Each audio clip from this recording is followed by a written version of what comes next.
So let's keep the show moving right along. A very funny gentleman. Please go for Mr. Matt Weir.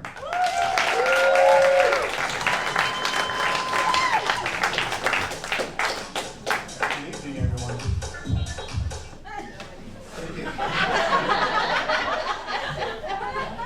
So did anybody else gain a ton of weight during the COVID lockdown? Yeah. They call it the COVID 20, right? Yeah, well, I put on quite a bit of weight too. You remember that the night before the lockdowns, they do the grocery shopping, right? Where everybody is pushing their cart around with these bandana masks and their dishwashing gloves, giving each other the stink eye, like they all have the cooties. I can remember going to the grocery store. I went to the liquor store first, of course. Priorities. But yeah, everybody's loading up their carts like there's no tomorrow. I'm normally a pretty health-conscious shopper, but like everybody else, I kind of saw the COVID as an opportunity to, live a little and basically no holds barred, once in a lifetime opportunity to pretty much eat whatever. I get to the frozen dessert aisle, and there's a discount on ice cream. Must buy 10 gallons, right? Seems like a good deal to me. Now I get to the candy aisle, and there's a Halloween-sized crowd over there, loading their carts with everything. And by the time I elbowed my way in, all that was left was a couple bags of expired, stale candy corn. Oh. But I put it in my cart anyway. So I round the corner to the dairy section, which I don't know about you guys, but that's my personal favorite. And I see a thing of beauty off in the distance. I'm in love. I look at this thing, it's beautiful, and it's round and firm looking and shiny. A wheel of cheese. This is something that's it's been on my bucket list since I was 5, and I threw caution to the wind, and for the first time in my life, bought a cheese wheel. Almost hurt my back putting that in the cart. So needless to say, I put on a few pounds during COVID, and I realized this was a problem when I was looking at my mattress one day, and I noticed that there's a deep indentation on my side of the bed, kind of in the shape of a snow angel. I know this is Southern California, and you might not get that reference, but yeah, of course, nothing on my wife's side of the bed, just on my side of the bed. It's one of those memory foam mattresses, right? But I guess over time it's just lost its memory. I figured maybe I could just sprinkle a little ginkgo biloba on it. But come to think of it, it's almost like there's a big speed hump in the middle of the bed. Kind of like you see in fancy neighborhoods where they have those on the roads to slow down the traffic. In fact, this speed hump has become so large that I can barely see my wife.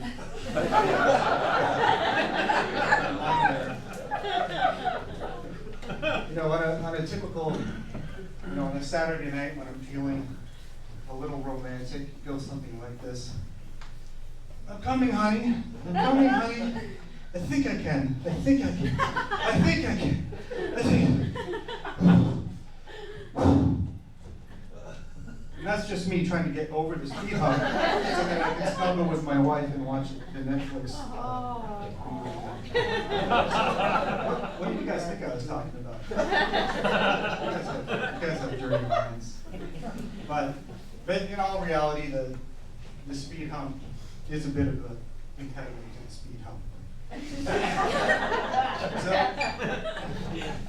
over the years, my weight has gone up and down, kind of like a roller coaster. And one thing I've noticed is that the more weight I gain, the more my wife mentions to me that I need to make more money. Now, I'm pretty sure it's not a coincidence, but so generally, the less attractive I am, the more there's a higher expectation. I need to make a little bit more money. And I did some basic math, and it came to the conclusion that for every pound I gain, I need to earn an additional $5,000. I know. When I look at a bag of chips, all I see is a financial liability. A gallon of ice cream, let alone 10. It's just, it's completely unaffordable to me now under this new weight-based accounting system.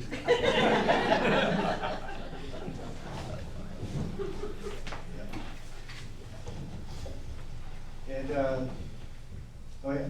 So this is students of comedy. So yes, the cue card is appropriate this time. That's okay. So yes, a couple months ago, or a few months ago, my wife comes up to me and she says, "Well, let's go on a diet together." And I know that when she says, "Let's go on a diet," what she really means is, you need to go on a diet. Because my wife is thin and she always has been. She can hit her weight goals just by skipping breakfast. And like all of you, I hate going on a diet, right? Does anybody like going on a diet? But the worst part is whenever we go on a diet together, my wife makes this 10-grain, no-flavored porridge, right? And when I see her pull that witch's cauldron, on the back of the bench and dust that thing on.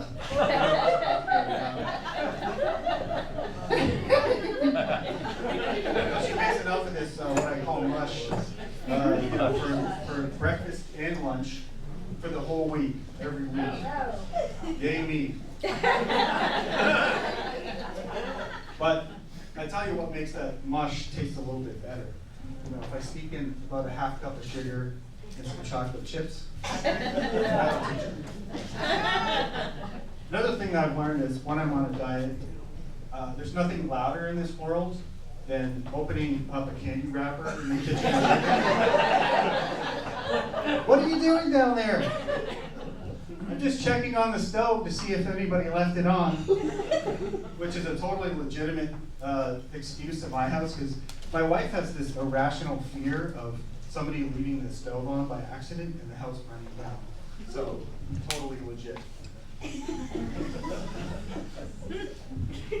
So, during the lockdowns, we were all pretty isolated, and one thing that kept me busy is I got addicted to this video game on my phone, on my iPhone, and it's this game called Pick the Words, right? It's this competitive crossword game. Anybody, any Pick the Words players in the audience tonight? Well, if there is, my username is weirdly_1888, and I have the cute little blue whale avatar. So let's hook up if anybody is playing that. So of course I played this game so much that it actually injured my wrist. And I got carpal tunnel syndrome. Yeah, it totally sucks.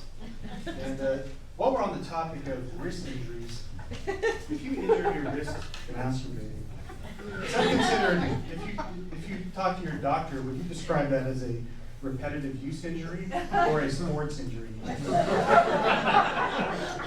just asking for a friend. And you guys have all heard of tennis elbow, right? Well, if this particular masturbation issue, had its own name, what would be a good name for that? And I was thinking maybe something like Jack and the Beanstalk syndrome. I could just picture some poor schmuck in the doctor's office, and the doctor comes in and said, Jeffrey, I have some bad news for you. It appears that you have an acute case of Jack and the Beanstalk syndrome. He hands him the prescription, and all it says is, get a girlfriend. And Jeffrey says to the doctor, but doctor, I've been married for 35 years. And the doctor says, exactly.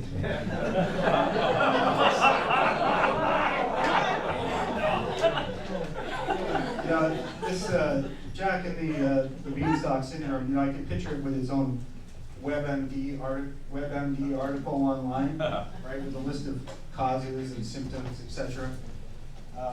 You know, under the prevention section, it would say something like, "Don't be a pathetic loser." But back to that weight-based accounting system. So, I have a mathematical mind, so I'm just trying to figure this thing out. Right? You know, does that logic work in the opposite direction? Right? If I lose enough weight, can I actually retire early? Maybe even get a yacht, Jack? Thanks, everyone.